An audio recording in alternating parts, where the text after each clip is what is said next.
Tú fuiste el verbo en el principio, unigénito de Dios. El misterio de tu gloria, revelado en tu amor. Cuán hermoso su nombre es, cuán hermoso su nombre es, el nombre de Jesús, mi Rey. Cuán hermoso su nombre es, nada se iguala a él. Cuán hermoso su nombre es, no hay otro nombre. Hermanos, como siempre, un honor para mí estar junto a ustedes compartiendo la palabra de nuestro Señor. Así como decía nuestro presbítero César, la invitación que nosotros tenemos a la hora de venir al culto es venir preparados.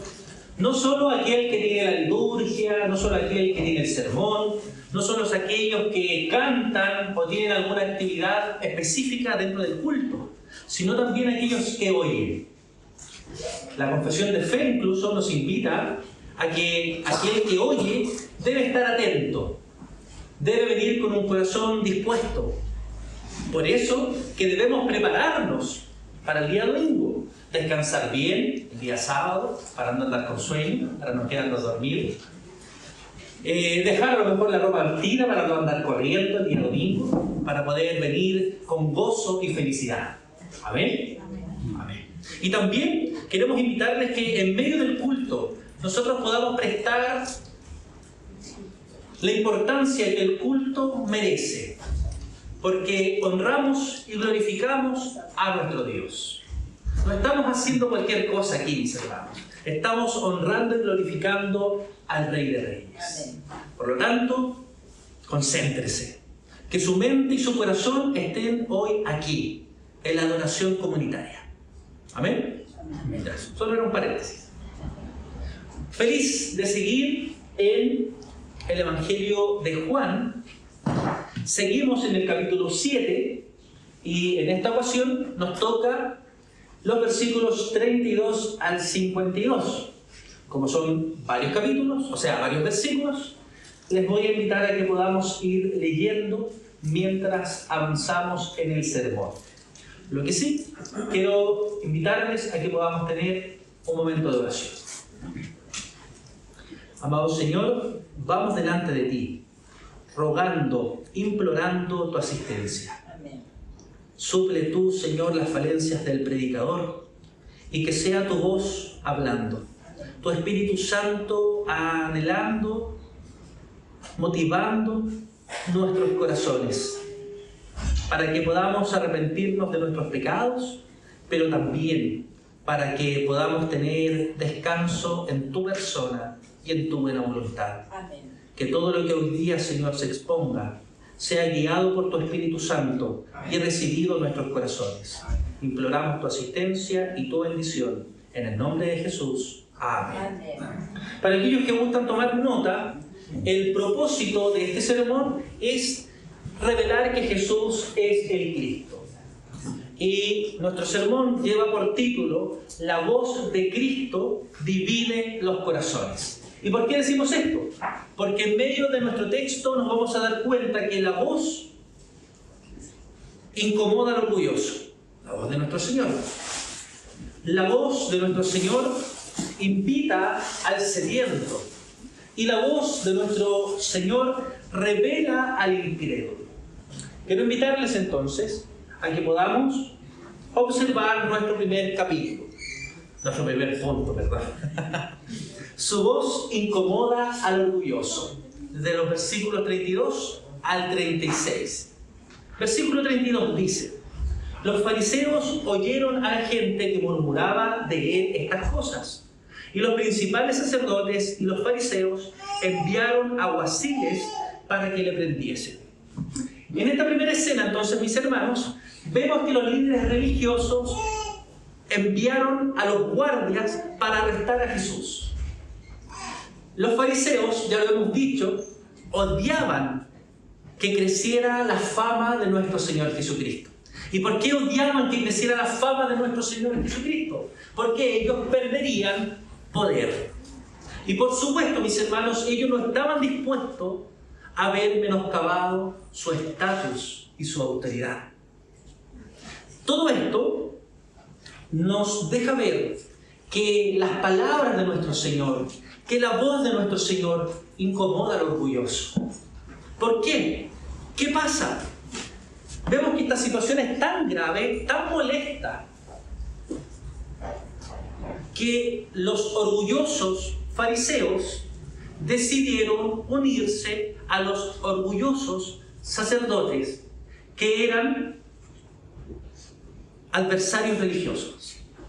¿Ha escuchado usted el dicho, el enemigo de mi enemigo es mi amigo? Aquí se cumple a la perfección. Los fariseos se odiaban con los sacerdotes porque tenían conceptos religiosos diferentes, pero odiaban más a Jesús. Y se unieron, mis hermanos, para combatir e ir en contra de nuestro Señor Jesucristo. Se unieron con el propósito de matar a Jesús. Versículo 33. Entonces Jesús dijo: todavía un poco de tiempo estaré con vosotros e iré al que me envió. El Señor les está diciendo: voy a estar con ustedes un poco más de tiempo. Nosotros podemos saber que eran 6 meses. Luego volveré al que me envió. Todo esto, mis hermanos, haciendo referencia al cumplimiento de su obra redentora. ¿Y a qué nos referimos con su obra redentora? A su vida, muerte y resurrección. Muy bien. El Señor continúa y les dice, versículo 34 en adelante: me buscaréis y no me hallaréis, y a donde yo estaré, vosotros no podréis venir. Entonces los judíos dijeron entre sí: ¿a dónde se irá este que no le hallemos? ¿Se irá a los dispersos entre los griegos y enseñará a los griegos? ¿Qué significa esto que dijo: me buscaréis y no me hallaréis, y a donde yo estaré, vosotros no podréis venir? Acá hay algo muy importante que debemos observar, mis hermanos, porque el texto nos dice que los líderes religiosos tienen como consecuencia dos cosas. Primero, la ceguera espiritual, y segundo, el estar alejados de la presencia de Dios, el Padre. Los líderes religiosos, como siempre, no estaban entendiendo nada. No estaban entendiendo nada porque estaban ciegos espiritualmente. Aunque eran conocedores de la ley, en lo práctico, la verdad es que no la conocían. Ellos creían que Jesús se iría a los griegos porque su misión supuestamente había fracasado. Y la impresión que nos da el texto, mis hermanos, cuando nosotros lo estudiamos, es que estos líderes religiosos se estaban burlando de Jesús. Estaban diciendo algo como: ¿a dónde será este que no la hallemos? ¿Hay algún lugar acaso que está tan escondido que nosotros no estaremos o no les podremos ver? ¿Se irá a los griegos? ¿Enseñará a los griegos? ¿Aquellos que son despreciables para nosotros? Pero cuando el Señor les dice: me buscarán y no me hallarán, y a donde yo estaré, ustedes no podrán venir, le está mostrando la consecuencia de la dureza de sus corazones. Le está mostrando la ceguera espiritual que ellos tienen y la exclusión de la presencia del Padre. Lo que les dice es algo así: ustedes buscan y buscarán liberación. Es lo que han anhelado desde siempre, desde que fueron liberados incluso de Egipto. Ya han estado en esclavitud, en esclavitud, en esclavitud. Buscan liberación, pero no la encontrarán porque me desecharon. Ustedes siguen esperando al Mesías, que soy yo, pero no me encontrarán. Seguirán esperando en vano que venga el Mesías, porque ya vine, porque estoy aquí con ustedes y ustedes no me reconocen. Y esta afirmación, mis hermanos, es realmente preocupante, porque nos advierte que en algún momento será imposible encontrar a nuestro Señor Jesucristo. César mencionaba la liturgia, mis hermanos, hoy estamos vivos, mañana no sabemos. Hoy estamos vivos, en un rato no sabemos. Cuando Jesús agrega, y a donde yo estaré, ustedes no pueden venir, quiere decir, yo voy al Padre, pero ustedes rechazaron al Padre al repudiarme a mí como hijo de Dios. Por tanto, no pueden venir donde yo estoy.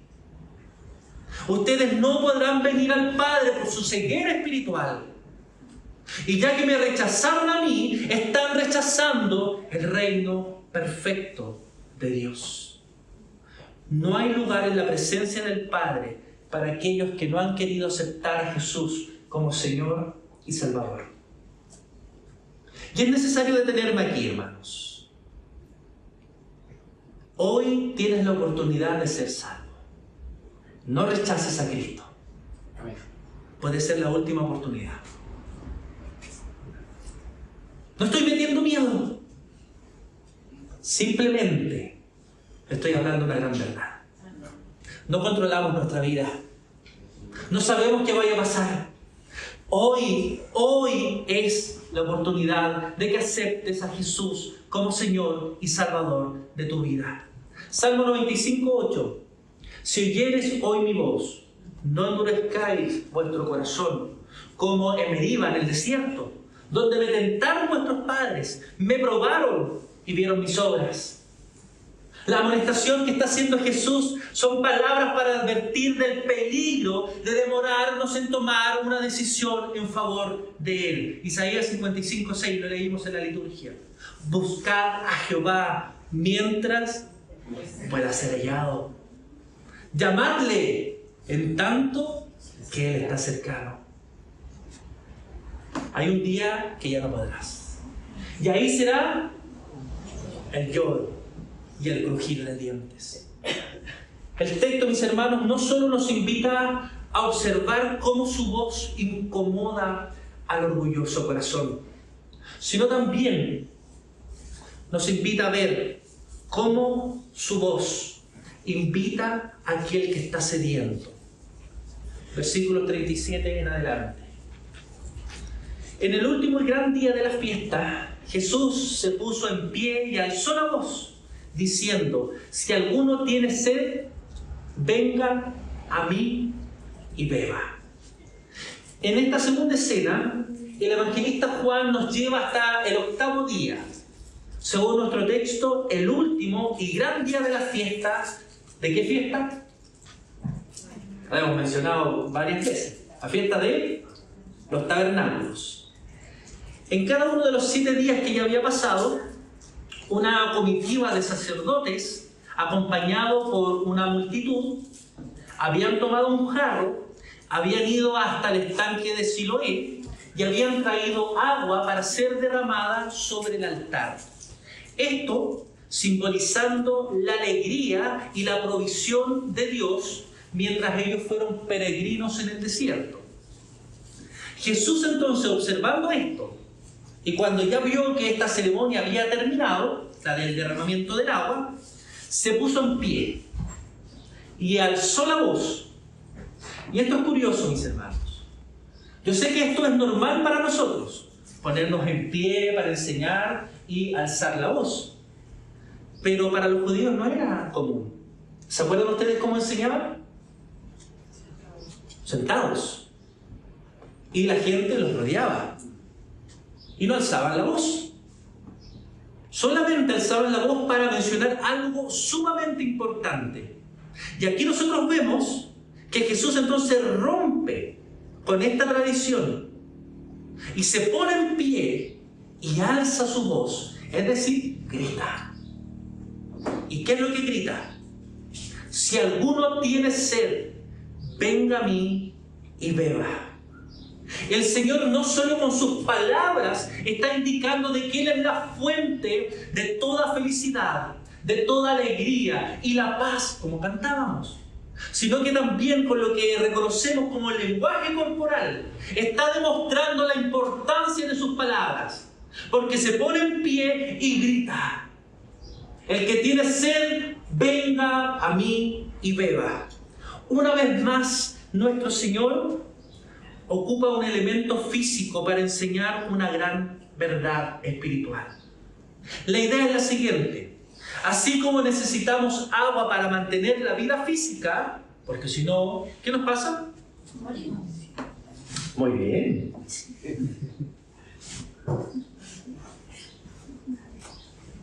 ¿Qué creen ustedes si pasa si no tenemos a Cristo? Lo mismo. Escuché pocos amenes, como dice alguien por ahí. Así como necesitamos agua para mantener la vida física, necesitamos a Cristo, mis hermanos, para satisfacer nuestra necesidad espiritual. Cristo, solo Cristo. Cristo, mis hermanos. ¿Tienes sed? Bebe del Señor. ¿Tienes necesidad espiritual? Acércate a tu Señor.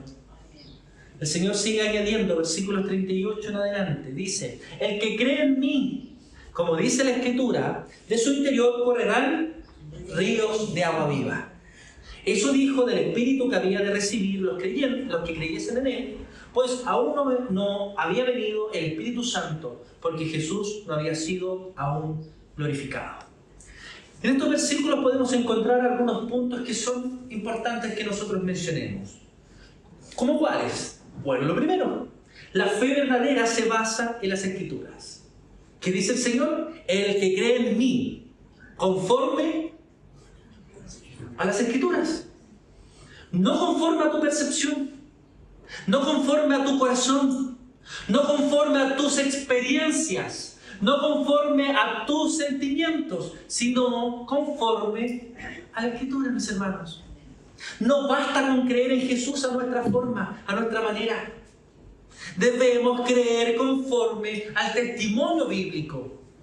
La fe genuina no es subjetiva ni emocional, sino que está arraigada en la revelación bíblica. La fe genuina no es subjetiva. La fe genuina no es emocional. Con esto no estamos diciendo que no debe haber emoción en nuestra adoración. Levanta tu mano si quieres en la adoración. No ahora, para que no la levantes. Que corra tu lágrima si estás emocionado por cantar y por entender lo que estás cantando. Si quieres levantar tus manos en señal de alegría y gozo por lo que el Señor ha hecho, está bien. Debemos adorar con nuestras emociones.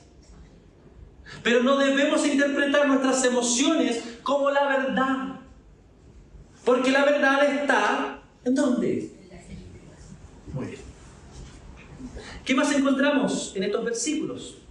Que el Espíritu Santo es una fuente inagotable de vida para el creyente. ¿Qué ocurrirá en la vida del creyente? De su interior, ¿qué cosa pasará? Correrán ríos de agua viva. Parece que conocen esta historia. El creyente, mis hermanos, no solo recibe vida nueva, no solo es transformado, sino que también se convierte en un canal de vida espiritual para otros. Quienes beben de esta agua calman su propia sed, pero también comparten esta gran bendición con otros, porque es tan maravilloso. ¿Acaso nosotros no recomendamos aquellas cosas que nos gustan? Un buen café, unas papas fritas. No, las papas fritas no se comparten. Las películas, cuando vemos un buen libro, ¿acaso no lo compartimos por el interés que causó en nosotros? De esta misma forma, mis hermanos, y mucho más, si el Señor Jesucristo calmó nuestra sed, nuestras ansiedades, nuestras preocupaciones, nuestras angustias, si nos dio alegría, esperanza, gozo, ¿acaso no es una noticia que debemos compartir con otros? Amén. Un cristiano lleno del Espíritu Santo no es un pozo vacío. Es un estanque de vida. Pregunto, ¿hemos bebido nosotros de esa agua? ¿Realmente hemos bebido de esa agua del Señor? ¿Estamos satisfechos con el Señor? ¿O queremos seguir añadiendo cosas para nuestra felicidad? ¿O creemos que otras cosas nos van a dar la tranquilidad? Mis hermanos, el que tú tengas más dinero no te va a dar calma. El que tú tengas una buena salud no te va a dar felicidad. El que tú tengas todos los bienes que puedas tener no te va a dar alegría en tu corazón. Siempre vas a querer más. Si te pudiera dar 99 monedas de oro, sin duda te amargarías por no tener 100. Porque así es el corazón del hombre. ¿Quién es el único que puede satisfacer nuestra necesidad? ¿Quién es el único que puede satisfacer nuestra necesidad? Jesucristo. Solo Él. ¿Estamos comunicando a otros lo que hemos recibido? ¿Anhelamos sinceramente recibir la plenitud del Espíritu Santo? Si alguno tiene sed, esa es la única condición que el Señor menciona. Si alguno tiene sed, ¿qué debe hacer? Venir a Él y beber. Es que no sé predicar porque no conozco tanto de teología. ¿Cuál es la invitación que hace el Señor? Ir a Él y beber. Eso es lo que tú tienes que predicar. Que debemos ir ante el Señor. Que Él es el único que puede satisfacer. Que Él es el Rey de Reyes. Que esa es la fuente donde brota agua viva, la cual nosotros estamos disfrutando. ¿Qué más encontramos en estos versículos 38 y 39? Que la presencia del Espíritu Santo depende de la obra culminada de nuestro Señor Jesucristo. Esto dijo del Espíritu que habían de recibir los que creyesen en Él, pues aún no había venido el Espíritu Santo, porque Jesús no había sido aún glorificado. El derramamiento pleno del Espíritu Santo estaba condicionado a la glorificación de nuestro Señor, es decir, a su muerte, a su resurrección y a su ascensión. Todo beneficio espiritual que nosotros tenemos hoy, incluido la presencia en nuestro interior del Espíritu Santo, proviene de la obra terminada de Cristo. Por eso, mis hermanos, solo Cristo. Por eso honramos al Señor Jesucristo. Por eso somos una iglesia cristocéntrica. Por eso el Espíritu Santo, ¿qué cosa hace? Nos lleva ¿ante quién? Ante Cristo. La tarea del Espíritu Santo es vital, mis hermanos, para que podamos creer en la gran obra de nuestro Señor. El texto, queridos hermanos, no solo nos invita a ver cómo la voz de nuestro Señor Jesucristo da al sediento descanso, sino también podemos ver en nuestro texto cómo su voz, sus palabras, revelan al incrédulo. Versículos 40 al 52. Versículos 40 y 41 dice: entonces algunos de la multitud, oyendo estas palabras, decían: verdaderamente este es el profeta. Otros decían: este es el Cristo. En esta tercera escena vemos que algunos pensaban que Jesús era el profeta prometido a Moisés. Y esto lo explicamos en el primer sermón que vimos acerca de Juan, que aparece en Deuteronomio 18. Y otros decían que este era el Cristo, el Mesías que había sido prometido.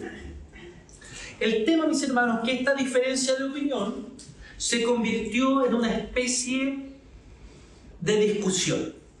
Por eso el texto nos dice que algunos decían, ¿de Galilea de venir el Cristo? Versículo 42.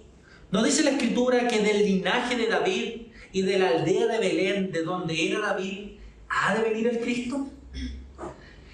¿Qué vemos acá? Que las opiniones favorables que el pueblo estaba teniendo, o sea, algunos decían, es el profeta, otros decían, es el Cristo, eran opiniones favorables acerca de Jesús. Rápidamente encontraron oposición. Oposición entre algunos que tenían una buena base bíblica y sabían que el Mesías tenía que venir del linaje de David y que el Mesías tenía que nacer, ¿en dónde? En Belén.